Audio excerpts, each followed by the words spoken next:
Jabari Okay. Asim. Nice to meet you. Likewise. And the book is called The N Word. Yes. Who should use it and why? Right. And who shouldn't? Very curious. I want to know what made you write the book. That was curiosity more than anything else. I was never comfortable with the word. Yes. A lot of people aren't comfortable with the word. And the elders in the community always said, well, there's a history attached to it. Right. But they never really told me what that history was. So I set out to track down that history. And, hopefully the book will solve some arguments and, Yes. and help shape opinion, because now people have access to the history.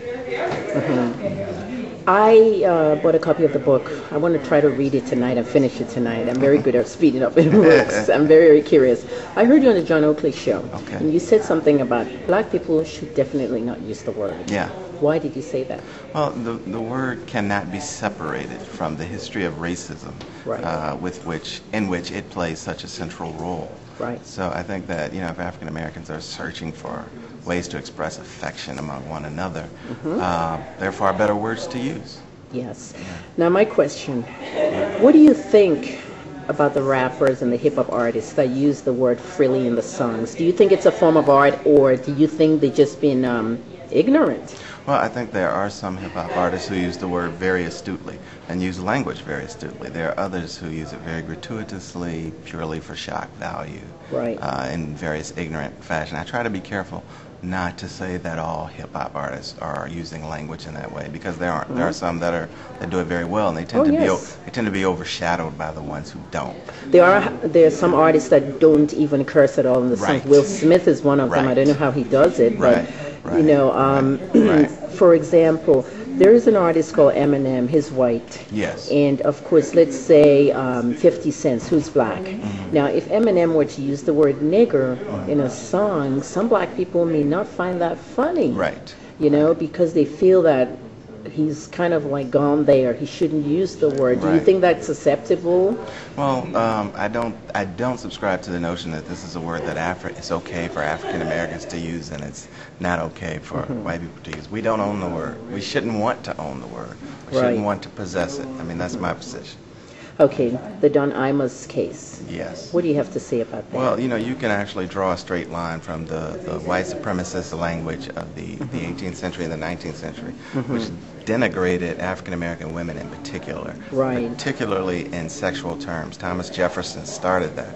But you Right. can draw a straight line from what Thomas Jefferson said about black women in 1785 to what Don What did he Imus say said. again? He said that he compared the sexual behavior of black women to that of orangutans, and said that Oh my God. suggested that their most natural mate might be an orangutan, and that's in print. I mean, you can go to any bookstore and pick that up in Notes on the State of Virginia, and you can. I'm going to Google that tonight. Yeah, I mean, you can, and I discuss it in the book. some detail in It's the book. in the book. Yeah, but you can draw a line between his arguments and the description of African American women as nappy-headed hoes, which is essentially Yes. what Jefferson said in 1785. What Don Imus kind of referred to. Yes. I have a question for you. I have been in reporting for about 10 years now. If I were to say, let's say I was a producer for the Oprah Winfrey Show. Oprah Winfrey is a very, very wealthy woman. She's a Right. billionaire. She cares less if she gets another show. Right. But Oprah hates hip-hop stars and rap stars. She has continuously said the words, the degrading of women. She doesn't subscribe to it. If I were, a producer for Oprah, and I say, Oprah, let's do a show. Let's bring the hip-hop artists. Let's bring 8 of them in different categories. And I categorize them. Let's bring Eminem. Let's bring Nelly. Let's bring Will Smith, Kanye West, Jay-Z, different ones, different sort of genres. It's still hip-hop. Let's do a show, and let's bring Russell Simmons and probably the activists and hear what they have to say. Would you think that's a good idea for me as a producer to pitch a kind of show like that to Oprah? Do you think it'll answer some questions? Well, And let's bring you too on the show. Well, it would definitely answer some questions. Yes. I don't think we could answer all our questions within such a format with so many people, but I think it's good to have dialogue. I think it's good to have constructive dissent. I think we can argue and disagree with one another Yes. in civil terms, in a civilized setting. Yes. So why not? Jabari, is your book in the Oprah Book Club yet?